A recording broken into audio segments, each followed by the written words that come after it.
friends, if you are new here, my name is Emily Paige Wilson. I'm a poet and I also write novels in verse for young adult readers. And today I wanted to share with you how much money I made from my poetry in 2021. I just finished shooting my 2021 writing goals video, a recap of what I accomplished, what I didn't. So if this outfit looks familiar, she is in fact the same dress. I will leave that video linked up in the cards for later because I don't want to lose you guys now. But like I mentioned in that video, I am so sorry, friends, if there is an echo. We just moved to a new apartment and our furniture has not yet arrived. The reason that I film these videos, I filmed one last year, is because I think it's really important to be transparent about this process.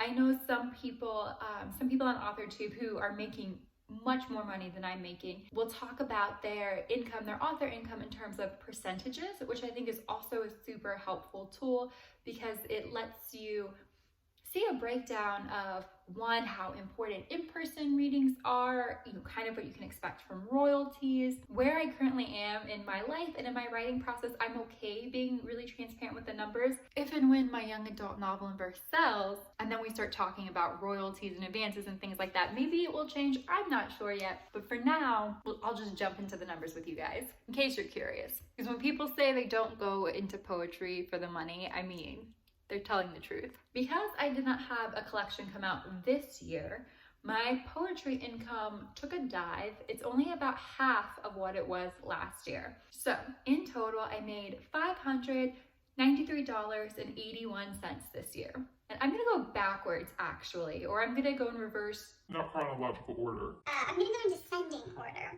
in terms of the categories that brought in the most income. Believe it or not, royalties makes up the smallest percentage of the income that I brought in from poetry. I made $18.01 in royalties. Literally, my royalty check for the second half of the year was like $2 and something. But again, I did not, if you watch my goals video, I did not get around to doing another promo push for my chapbook. The publishing industry is just, it's a lot like any other industry in capitalism in which it's pretty hierarchical. So unless you're in that top tier, most books don't sell more than 5,000 copies. And my little baby poetry collection definitely did not come close to 5,000 copies. So this is what the reality of a royalty statement looks like for a poet who released a chapbook during quarantine. But if you're interested in learning more about that chapbook, she is worth reading if you can take my biased opinion. I will leave more information down below. That chapbook is Hypochondria, Least Powerful of the Greek Gods. It explores health anxiety and Greek mythology, and it came out with Glass Poetry Press in August of 2020. The second category that brought in income was chapbook sales directly. So if I had the hard copies and I could sell them directly, obviously again with social distancing, this took a hit because authors can't host public readings safely, or at least definitely not before vaccines were more widely dispersed. So I made $30 in chapbook sales, selling my chapbook myself. Again, I also just didn't really push it this year, but if any of you guys are interested in buying books and you know that the author has author copies themselves, typically it benefits the author so much more monetarily if you just go ahead and purchase through them directly. At least for me, that has been my experience. So then the third one is exciting. In my goals video, I mentioned that I did not have any poems picked up. This was the first year in I think 10 years where I just wasn't really submitting poems very much. And so I didn't have any poems accepted from journals, but I did have some poems that had been contracted in 2020 picked up. And so I received payment for those once they were published. So I got about $40 for poems that were published in journals this year.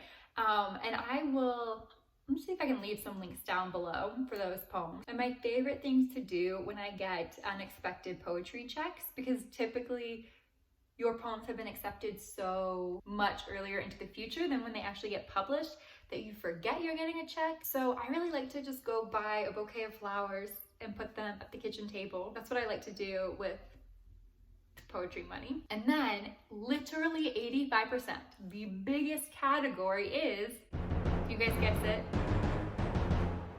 It was my patrons. Over the course of the year, I got $505.80 from my patrons. So I'll leave my Patreon linked down below. Obviously, there is no obligation, but if you want to check it out, you are more than welcome to. But I have really wonderful patrons who support the process of my writing, and like literally they were the backbone of most of the income that I was bringing in. And I do not take that for granted. I think that there's something really beautiful about people choosing to support artists in that way. And so if there's an artist, and art can be, artists, it can be writers, it can be poets, it can be visual artists, musicians. For me, I know that there's somebody, I listen to their meditation apps a lot, that I really need to monetarily support them. Somebody whose workout videos I watch a lot, and I need to monetarily support them. If you can, even if it's just like $1 or $2 a month, that support goes a long way. So for me, all of the money that I make on Patreon typically goes back into my writing.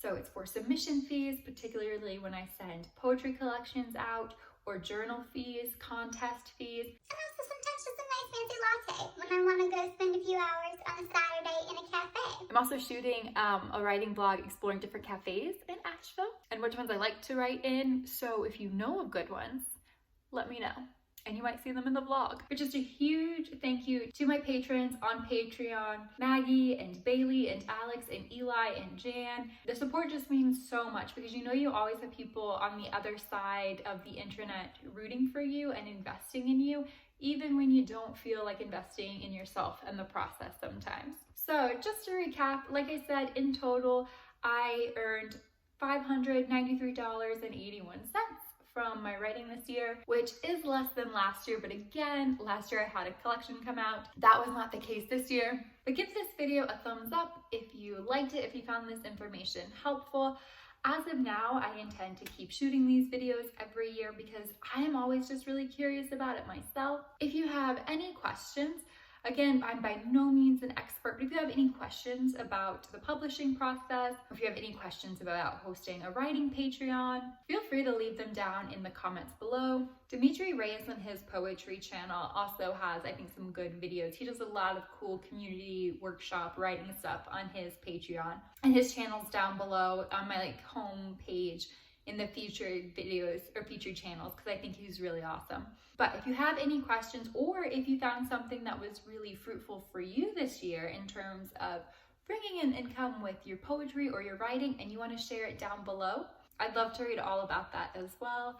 I hope that you guys are well, and if you are celebrating the holiday season, that it is warm and relaxing and restorative, and that you are around people that you love. And if you are not able to be around people that you love, I hope that you are able to practice kindness with yourself and to yourself, and find some small creature comforts, because I know this time of year can also be hard for a lot of people too.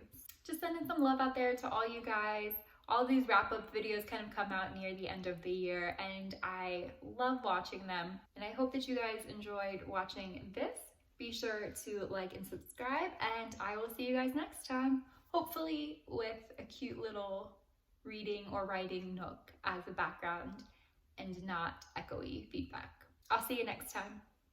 Bye.